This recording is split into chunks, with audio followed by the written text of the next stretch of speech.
Lo que no se lee, se escucha.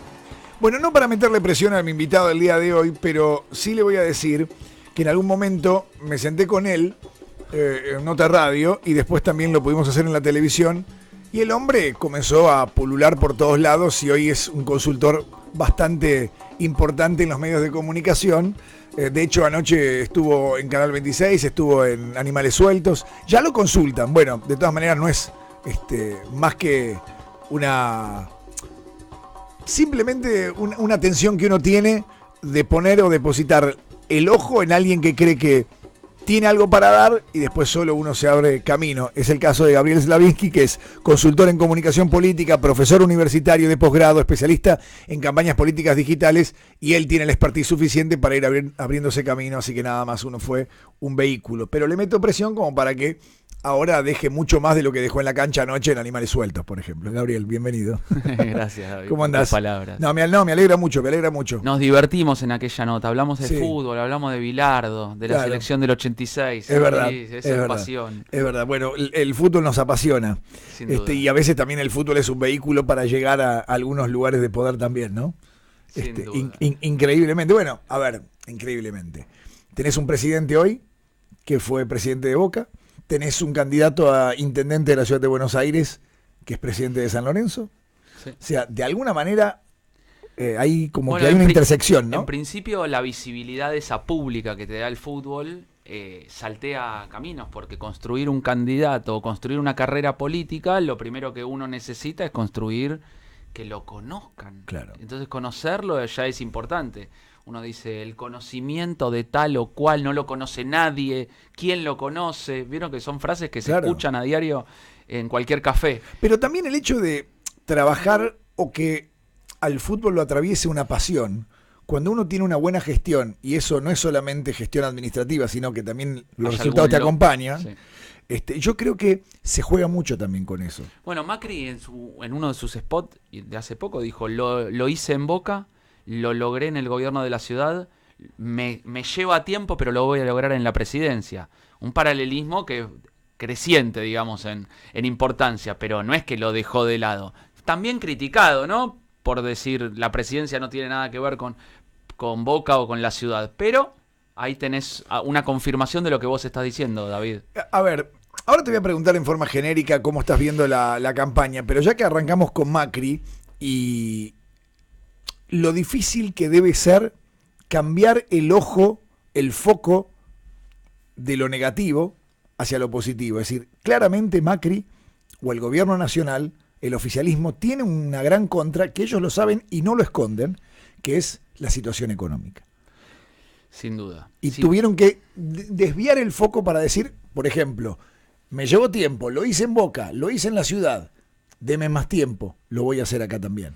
Sí, a ver, históricamente en Argentina el tema uno, sin lugar a dudas, es la economía. Entonces vos tenés a un Alfonsín en el 83 que quizá gana con una cuestión referida a la vida, a la paz, a los derechos constitucionales, a recuperar estos valores, y a partir de allí la crisis económica determina quién termina siendo el ganador o quién el perdedor, más que el ganador en ese caso. Luego, la gobernabilidad por la cuestión económica, Menem es reelecto. Después viene el famoso 1-2. Es si la economía va bien y tengo una continuidad en el tiempo y no está ese candidato que me garantiza esa continuidad económica, que fue el caso de Menem dejando a Duhalde y compitiendo con De la Rúa, es De la Rúa diciendo yo la economía no la voy a tocar, 1-1 seguimos adelante, y ahí aparece el tema 2, la corrupción, que solamente puede ser un tema importante si la economía va bien. Es decir, si el 1 le puedo poner un tilde, paso al tema 2. Que en nuestro caso es corrupción y transparencia, ese eje de corrupción y transparencia. La historia lo demuestra. ¿Sabes cuál es el problema en nuestra elección actual? Que los dos, el tema 1 y el tema 2, están enfrentados y en el mismo nivel. ¿Por qué? Porque unos votan en contra de la corrupción del pasado y otros votan en contra de la economía del presente. Claro. Entonces, hay un montón de enfrentamientos. Yo digo que esta es una campaña de contrastes, ¿no? Obviamente de polarización, pero hay un montón de circunstancias que se dan muy complicadas para analizar el escenario político nacional de estos días, que uno mira para atrás y dice, ¿cuándo pasó esto? Y te das cuenta que no había pasado, o que sería la primera vez que suceda determinada cosa. Ejemplos: 2 presidentes compitiendo, una ex y el actual. Es la primera vez que se van a enfrentar 2 que ya ejercieron o que ejercen el rol de presidente. Buen dato. Buen dato. Primer punto. No es menor. Dice, y ahí te preguntan, ¿y cómo puede ser que estemos tan polarizados y que la oferta electoral del medio no se haya podido configurar? Y bueno, ahí tenés una de las primeras explicaciones. 2 figuras con liderazgos muy fuertes, distinto estilo, sin ninguna duda. Pero la realidad es que el Ejecutivo y Macri tienen un liderazgo fuerte, y la expresidenta, ni te cuento, ¿no? Después de 12 años de gobierno. Entonces, esto no es un tema menor. La segunda cuestión es que no solamente son fuertes los liderazgos de las puntas, sino que son 2 fórmulas pesadas. Porque al Cristina designar a Alberto y Macri matar el plan Vidal a partir de la inclusión del plan Pi, Cheto, da la sensación de que hay 2 espacios configurados con 2 personas que lideran, 2 personas pesadas. A ver, Pichetto le dio tranquilidad, gobernabilidad, una tranquilidad económica que no tenía, seguramente por aplacar el plan Vidal, por sostener el liderazgo de Macri, y generó una tranquilidad que se mantiene hasta hoy en día. Y esa tranquilidad le puede llegar a ser cambiada por presidencia de la nación, no es cosa menor. Y por el otro lado, Cristina designa a Alberto para moderar de alguna manera o nutrir de cierta mesura algunos de los comentarios o de los tonos de la expresidenta. Después hablamos de contenido. Pero ahí para empezar a analizar el porqué de la polarización, creo que gira por estas 2 cosas. Y ya que tocaste el tema de la polarización es un fenómeno global, mundial, que se da en todos lados del planeta, y acá está como exacerbado, profundizado, aprovechado desde los frentes políticos, ¿o es algo muy argento, muy autóctono? A ver, yo arrancaría de nuevo, quizás no yéndome tan lejos en la historia, pero sí por un fenómeno de la personalización de la política. Es un fenómeno mundial, realmente. Que los partidos queden, o las estructuras queden como más desactualizadas, y se ve este fenómeno que habla el sociólogo Bauman de la liquidez tan de moda en nuestros días, hace de que se vayan reconfigurando escenarios. Esos escenarios en una política tan compleja, como hablábamos al comienzo fuera del aire, pero en la complejidad de la política hace que se reconfiguren las agrupaciones, las casas, de modo polarizado. Entonces es más fácil de entenderlo también a nivel de los ciudadanos. ¿Me decís, es un fenómeno mundial? Sí, hay una cierta tendencia a que el entendimiento sea hacia un extremo o hacia el otro para la interpretación de las alternativas. Ahora, perdón, yo sé que sos futbolero y voy a llevarte al fútbol porque la política y lo sociológico tiene mucho de fútbol. Vos fijate que la polarización está en el fútbol en todos los órdenes del mundo. Las grandes ligas tienen Barcelona-Real Madrid, tienen en Argentina Boca-River, sin desestimar los Independientes, los San Lorenzo.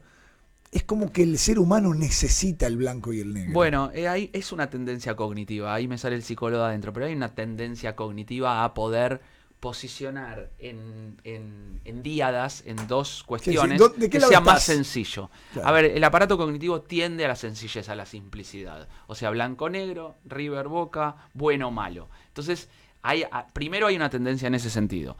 También voy a tomar, no puedo dejar pasar el ejemplo futbolístico también que das para mostrar nuestra argentinidad. Nuestro River Boca termina a los piedrazos, termina suspendido, sin capacidad de resolución y jugándose en Madrid. El Barcelona Real Madrid se juega con público visitante de toda la vida. La realidad es que, si te doy un ejemplo, yo fui a ver Boca, me sale el futbolero. Yo fui a ver Boca Barcelona, la Copa Nike en el 99, el día que Riquelme la rompió, lo terminaron comprando, Boca ganó 3-2.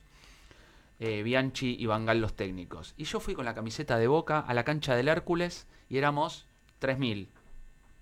Y eran 60.000 del Barcelona. Y yo fui con la camiseta de Boca, ganamos, nos alzamos con la Copa Nike y fuimos caminando. Me trepé al alambrado para festejar, era joven, yo era muy joven, claro. Te imaginarás. Trepé al alambrado y la policía me decía, baja del alambrado, es por tu seguridad, me dijo el policía. Claro. No me dijo, o me tiró un gas lacrimógeno. Digamos, la mesura, la prudencia, la forma de vivirlo. es de otro modo. ¿Hay polarización? Seguro, puede ser. Pero se vive de distinto modo. Pero es otra. Y se ejecuta de distinto modo. Y eso también hace a acervos culturales, a lograr determinadas cuestiones que son necesarias para encontrar dónde está el centro. Vos fíjate que si volvemos a la política, nosotros hay oferta, hay demanda para ese centro electoral, porque rondaba entre Massa, Pichetto, Schiaretti, Lavagna, Urtubey, rondaban el 20, 22, 25%. Había una demanda de ese espacio, pero la oferta no se pudo configurar. Obviamente que tentada por los polos que dijimos antes. Pero pregunto, y acá viene algo muy interesante. Esa tercera vía que al principio era una gran avenida del medio y terminó siendo un pasaje. Una bicisenda. O una bicisenda hoy, o un poquito más, si querés, hoy es una calle. ¿Por qué? Porque quedaron, digamos, dos importantes referentes que uno creo que no le queda mucho más en la arena política como es Lavagna, pero Urtubey tiene como para seguir jugando muchos años más.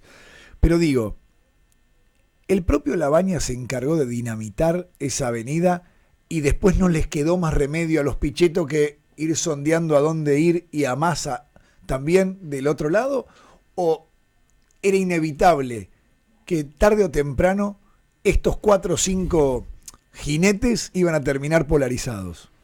No, yo creo que había posibilidades de que se configure la alternativa. Creo que duplicaron, no a doble o nada, fueron a doble o poco y salió poco. Porque claro, la realidad es que la incursión de Lavagna era casi previsible en ese espacio.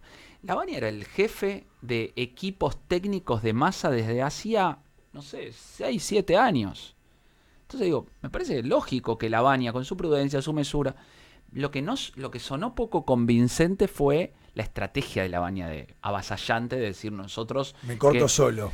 Yo quiero ser el candidato del consenso. Es verdad que era un momento de crisis en donde uno tiende a pensar, bueno, van a caer apoyos. ¿Cuál era la estrategia de Lavagna? Decir, bueno, en este contexto de crisis voy a tomar votos del macrismo, no se va a configurar la alternativa de la desmesura del lado de que hoy es Frente de Todos, del kirchnerismo. La alternativa del medio va a crecer y yo soy el candidato del consenso porque Massa ya tiene el desgaste del peronismo, Pero leyó mal, terminó leyendo mal. No, o no sé. O no salió o la realidad no acompañó. Son diversos factores. Ahora, dentro de lo que se fue dando, creo que lo que terminó configurándose fue una situación en donde no encontraron el modo de salida. Yo creo que no encontraron el modo de salida. O sea, fíjate el valor de las encuestas, ¿no? Pero Massa dice, vayamos una paso. Ok, te respeto. Respeto que quieras construir en este espacio. Vayamos una paso porque era lo que dijimos del primer momento. Claro. Yo a una paso no voy. ¿Por qué quería Massa ir a una paso? Porque sentía que ganaba 12-10, que estaba en esos porcentuales. Y Lavagna no quería ir a la paso porque se sentía expuesto. No era el referente o la forma que quería salir del candidato de consenso. Obviamente, siempre es mejor tener un candidato de consenso. Pero no tengas duda. Pero cuando no lo logras y la regla del juego está puesta... Porque otra cosa es que no esté puesta y diga, bueno, no estoy de acuerdo con la regla del juego, pero quiero pertenecer a este espacio. Finalmente era un espacio de Massa. Yo te digo, ese espacio es un espacio de Massa. No era un espacio de Sergio Massa, de la alternativa federal, en donde después convergen otras líneas, otras figuras. Lo que pasa es que, perdón, y vuelvo al fútbol. Al principio era un equipo de galácticos. Es decir, ¿quién no? De hecho, a las pruebas me remito. Boca y River, Macri y Cristina, terminaron contratando a esos galácticos. Sí, no sé si tan galácticos, pero eran un equipo de figuras importantes. Es decir, vos tenías un Schiaretti, tenías un Massa, tenías el propio Lavagna, tenías Urtubey, tenías Pichetto. Fíjate vos. Eran 5 figuras importantes. Pero no pudieron jugar juntos. No pudieron jugar juntos. El caso de Beckham, estás hablando de ese Real Madrid, en que eran todas figuras y no pudieron jugar juntos. Entonces, no es una estupidez. Es decir, hay que saber... me parece que, a ver, yo desde mi propia y poca experiencia o capacidad de lectura, creo que dinamitaron, o el propio Lavagna le terminó saliendo al revés de lo que él pretendía, que era concitar la atención de una tercera vía. Correcto. Y terminó saliéndole mal. Salió mal. No pudieron configurar una oferta que la demanda pedía. Exacto. Ante esa ausencia en la demanda digamos, entendió de que si el candidato que pide consenso no logra el consenso dentro de su propia fuerza, que se llama consenso, claro, es ilógico. Y aparte hay dos razones más, creo, que es lo que dijimos al comienzo, dos polos de atracción muy fuerte, y aparte que esos dos polos miraron hacia el centro. Por eso, y son monstruos que te fagocitan. Y no solamente son monstruos que te fagocitan porque crecen, sino que crecieron mirando hacia el centro. Claro. O sea, Pichetto, no es que el espacio de Macri convocó a Gómez Centurión o a Espert y miró hacia otra punta, o el kirchnerismo convocó a Grabois y miró hacia el otro. No, miraron hacia la mesura, la prudencia y la moderación que tenía el centro. Y a un de fenómeno hecho, que crecía, porque vos no le prestás atención al fenómeno que, mejor dicho, al frente político que sabés que no va a pasar de 2 puntos, 3 puntos. Vos te comenzás a prestarle atención ojo con esto que nos pueden hacer ruido. sí, pero aparte analizá en aquel momento cuando nos encontramos para charlar esa vez en la radio, y era otro el momento, porque decían de dónde van a sacar los votos para poder llegar, y estaba la alternativa, decía, bueno, pero los votos de Massa, los votos de la... ¿Dónde están? Y estaban ahí en el medio. Ahora, hablemos de estrategia. Salgamos del análisis político y hablemos de estrategia. Te lo propongo. ¿Cómo hacer para del 10% que tiene la Baña crecer? Porque en los polos le están llevando cantidades de votantes, y en una primera vuelta, o sea, vamos a ir a una paso, y luego si concitan el 40% entre ambas fórmulas, va a quedar un 10-12% de la Baña, y podrían ser todavía más comida con el famoso voto útil, que digo, bueno, antes que gane aquel prefiero votar al otro. Entonces digo, ¿cuál es la estrategia? Y la realidad es que ahí tienen un problema. Y escuchando a sus asesores en los medios, algunos muy importantes, da la sensación de que están en una línea como muy claramente incorrecta, ¿no? Porque apuntan a la mesura, a la moderación, al consenso, siguen en esa línea. En esa línea están perdiendo adeptos todos los días. Digo, quizás sea el momento de levantar un poquito el perfil. Bueno, que es un poco el discurso de Espert, ¿no? Que Espert está como más duro. Bueno, ya de por sí viene de una línea un poco más derechosa y duro, pero firme. Es más, hoy Espert termina diciendo, no nos van a bajar la candidatura y voy a estar en segunda vuelta. A lo mejor ni el propio Espert se lo cree, pero claramente él sabe que tiene un núcleo millennial duro que va a construir a lo mejor desde aquí en adelante una alternativa que a lo mejor no lo lleva a ser presidente, porque hay que tener una estructura importante en este país para llegar a ser presidente. Digamos, conociendo la estructura de Espert y conociendo a Luis Rosales, te diría que a nivel estrategia y marketing político de comunicación, me parece que encontraron una línea que les vino bárbaro. Fantástico. Y están conciliando y concitando la atención pública. Hay cierta, digamos, es moderado, porque Espert es un candidato que quizá no hubiese pasado las PASO. Claro. Y hoy de repente tiene un número que llama la atención. Obvio, por lo menos te vuelvo a esto. Vuelve a concitar la atención inclusive de los monstruos de los costados, ¿no? De las esquinas. Pero ¿sabés lo que me llama la atención? Bueno, a ver, un muchacho de café te diría, se juntan porque son todos los mismos, son políticos, ¿no? Y otro te diría, a lo mejor alguien más avesado, con más, digamos, con más impronta, con más expertise, con más preparación, me va a decir lo que me vas a decir vos. ¿Por qué termina un Pichetto aliado a un tipo que criticó tanto? ¿Por qué termina un Massa aliado a alguien que criticó tanto? Todos en el mismo lodo, todos manoseados. Todos manoseados, es verdad. Bueno, en principio que digamos, las estructuras partidarias han dejado de ser los lugares confortables que eran desde el 83 hasta el 2001, claro. Te diría. Entonces, de algún modo, las personas empiezan a ponerse por sobre los partidos, entonces después las reagrupaciones casi que te diría que son naturales. Sumado a los polos de atracción, sumado a la moderación de esos dos polos, hace que no haya espacios. No hay espacios. Entonces, por un lado, nos agarramos la cabeza por el archivo de declaraciones de los candidatos, porque en algún momento, pero finalmente después explican por qué y tratan de encontrar la vuelta. Y las personas, a diferencia de los partidos, voy a hacer una salvedad después con el movimiento y la cultura peronista, ¿no? Justicialista, pero las personas pueden cambiar de opinión, evolucionar, casi que es natural. Uno genera ciertas cuestiones de diálogo, de influencia de los demás, de escucha, de mejora, avance, evolución, progreso. Todas esas palabras son las que justifican o podrían justificar lo que dije en un momento y ahora digo lo pero contrario. Por supuesto, Alberto Fernández, hablando de las declaraciones que hizo sobre Cristina, sobre el kirchnerismo, etcétera, etcétera. Suena verosímil, puede ser ilógico, hasta te diría ilógico, pero lo hace bien, no lo hace mal. Entonces, digo, podemos no creerle, podemos decir, agarrarnos la cabeza, decir, mirá lo que decía esto, pero en sus explicaciones, cuanto menos te diría que no lo hace mal. Suena convincente. Suena convincente.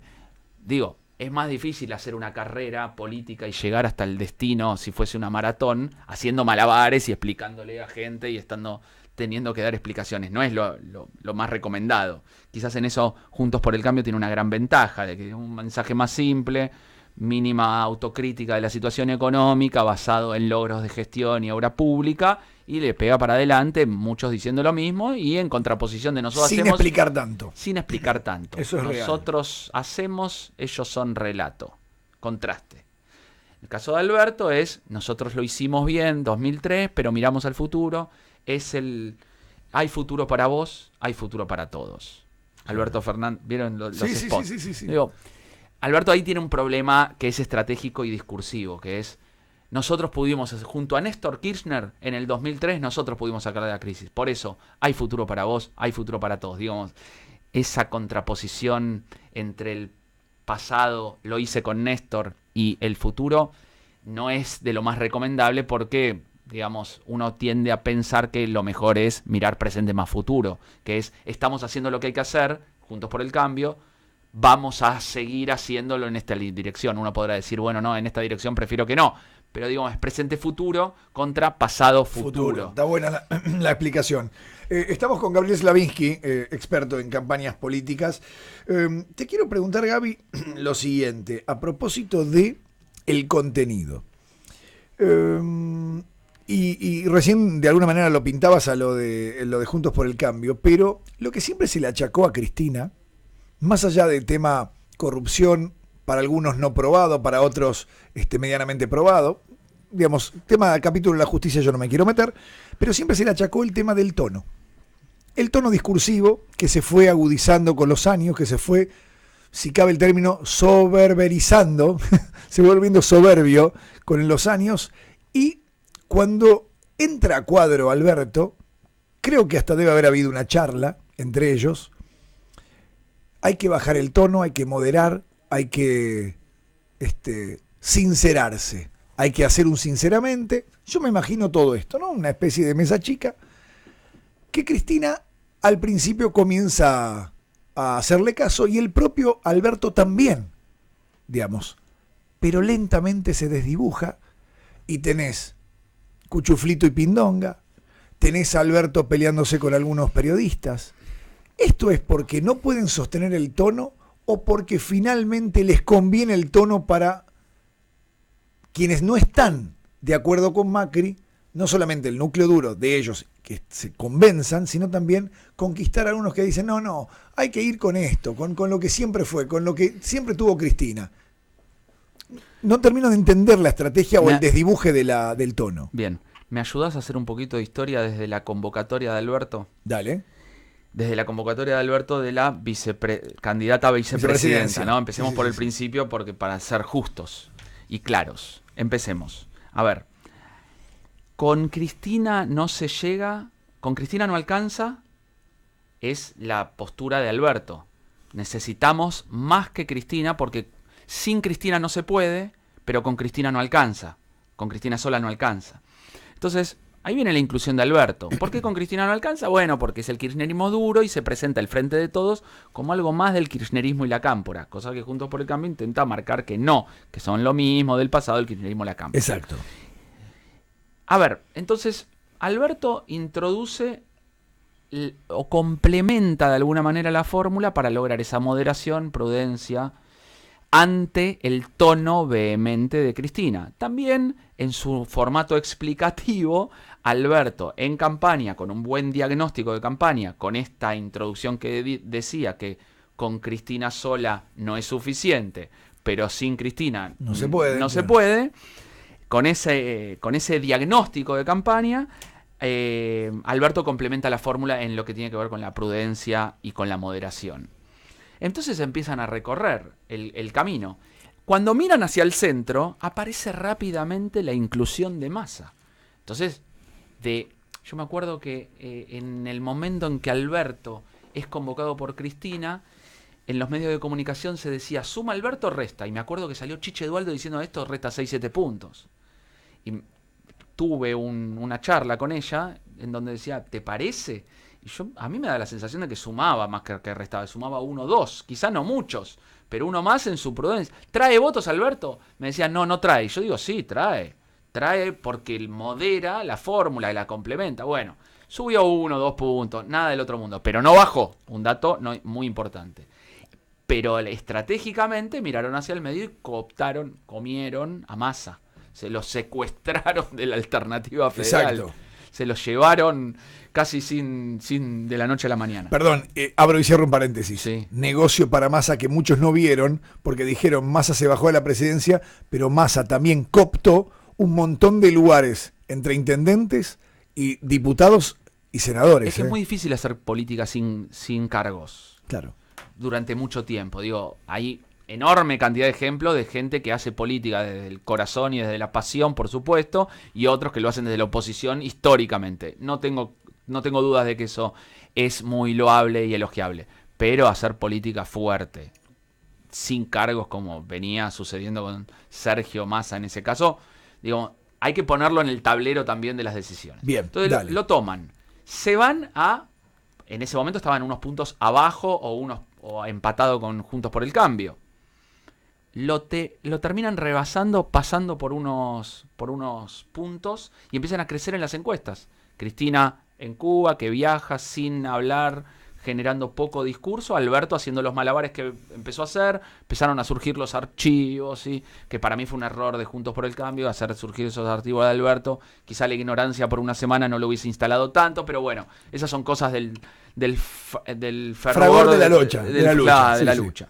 Bien, entonces, digo, vos me decís, llegaron a este 40, 42, 39, no sé en qué porcentual están, ¿no? Del otro lado pasa lo de Pichetto y empieza la campaña. Hay un momento donde no hay de dónde sacar votos, entonces empiezan las confusiones. Juntos por el Cambio, luego de Pichetto y la tranquilidad económica empieza a crecer. Y ahí es cuando ves que el partido, vos me decís, ¿cómo está el partido ahora? ¿Cómo está el partido ahora? 4-0. Estaba en un momento para el gobierno con toda la crisis, atacaban y cada vez que le metían una contra le metían un gol en contra. Iban 4-0 abajo. Ahora están 4-3. Con el retome de cierto control. Quizás están abajo, puede ser, deben estar 4-3 abajo, pero están tranquilos, saben que hay tiempo, saben que el reloj le corre a favor, sienten que tienen la pelota. Entonces, ¿qué hace el equipo que va arriba en el resultado? Se preocupa. Se pone nervioso. Y a veces cambia un jugador, sacan al 7 y ponen al 4 y de repente el otro se te viene encima porque sacaste un delantero. Entonces digo, hay determinadas cuestiones de campaña en el momento. Si yo te cuento, digamos, las cosas que suceden dentro de una campaña, es como un desorden y un caos permanente. De hecho, ahí te cuento en ambos esquemas, si lo tuviese que mirar desde afuera, te digo que en Juntos para el Cambio están más por el lado de sigamos así que vamos bien, y en el de la FF están más preocupados diciendo, Alberto, hacete cargo, porque en realidad la campaña finalmente vas a ser vos, fíjate cómo lo haces, yo creo que van a ir a spot más emocionales, van a buscar más el voto peronista. Entonces vos me decís, ¿es planificado lo de Cuchuflito? Y no, yo no lo veo planificado, yo lo veo un error de campaña. ¿Es planificado las declaraciones de tal o cual que salen del esquema de Alberto y del rango? Yo creo que no. Yo creo que no es error de campaña. Gaby, déjame preguntarte dos cosas como para ir redondeando, y la verdad que está divina la charla, me quedaría hasta las 3 de la tarde. A ver, dos cosas. Los carpetazos que fueron importantes, porque creo que con los años se fueron agudizando, incluso hasta comenzaron antes, porque todo lo que significó tema escuchas, tema caso D'Alessio, y por el otro lado el tema cuadernos. Digamos, es como que comenzaron los carpetazos antes de la campaña propiamente dicha. ¿Hasta dónde va a crecer o a jugar eso en el 2019? Y lo segundo es preguntarte cómo juegan. Por ejemplo, aparecieron estos 150 intelectuales que apoyan a Macri. En algún momento fue carta abierta que jugó para Cristina. ¿Cómo ves de acá en adelante el tema de la campaña? ¿Se va a agudizar? ¿Se va a enrarizar? ¿Se va a jugar con más barro? ¿O de a poco se va a ir despejando porque la polarización te lleva en algún punto a que eso quede entre A y B, Boca, River, y nadie más juegue y no se juegue más que en ese terreno? A ver, yo creo que estas cartas ya fueron echadas. Digamos, la carta de la corrupción, los carpetazos, la pata más política de lo que sucede ya fueron echadas. Ya está. Ya no hay novedad sobre el tema. Digamos, que la citen una vez más o una vez menos a Cristina.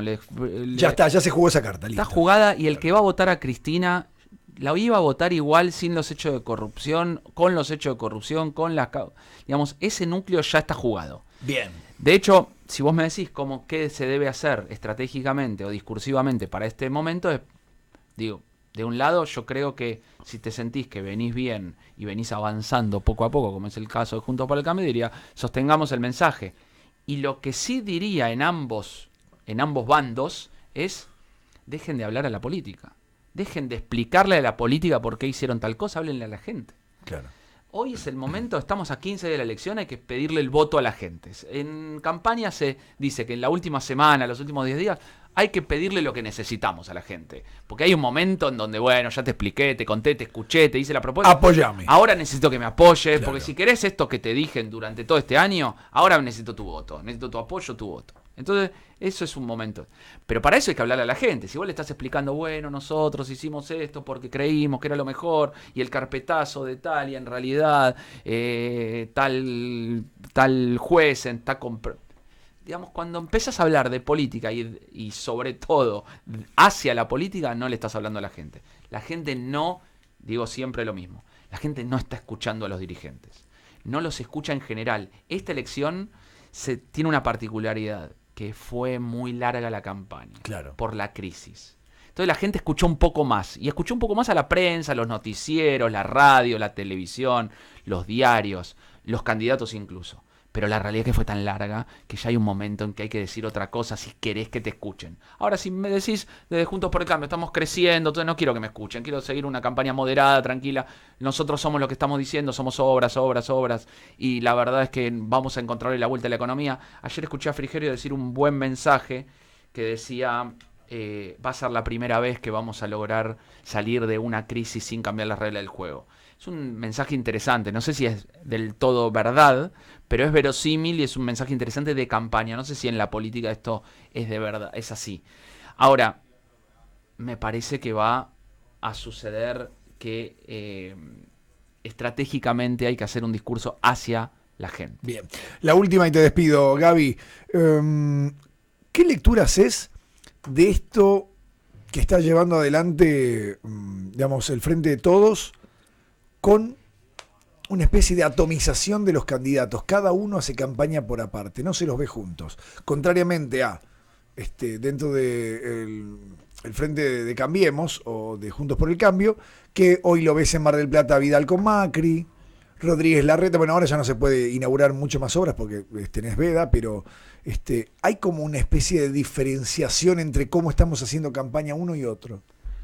A ver, te voy a responder elípticamente con algo del año 1950. En el año 1950, la tercera regla de la propaganda, actual llamado marketing político, pero de la tercera regla de la propaganda de Domenech, que es un autor que analizó la Segunda Guerra Mundial, la Revolución Bolchevique y generó 5 reglas de la propaganda. La tercera es la orquestación, que quería decir distintos instrumentos y actores que convergen en la creación de una melodía, como una orquesta, Claro. de un mensaje, de un eje de campaña, de 1, 2, 3 ejes de campaña. Es muy sencillo eso, digamos, no tengo que remitirme a algo, digamos, muy conceptual para hacer explicarle a los candidatos que tienen que tener un mensaje unificado, estar juntos, decir más o menos lo mismo, no contradecirse. Eso en el Frente de Todos no está pasando de la manera en que Domenech lo dijo en el año 1950. Quiere decir, distintos voceros que converjan en la creación de una melodía. Cada uno dice exactamente lo mismo, no. El piano, el violín tocan a su manera, pero tiene que haber una música.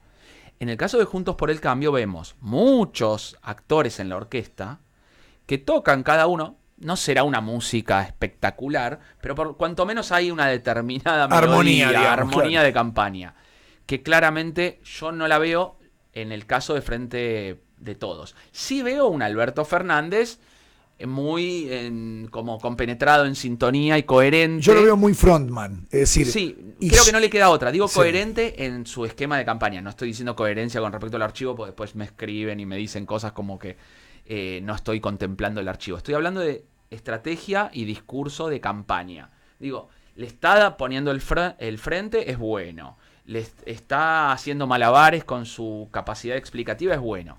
El voto es mucho más emocional que explicativo, pero bueno, entiendo que todavía no le quede otra. Ahora, los distintos actores están haciendo...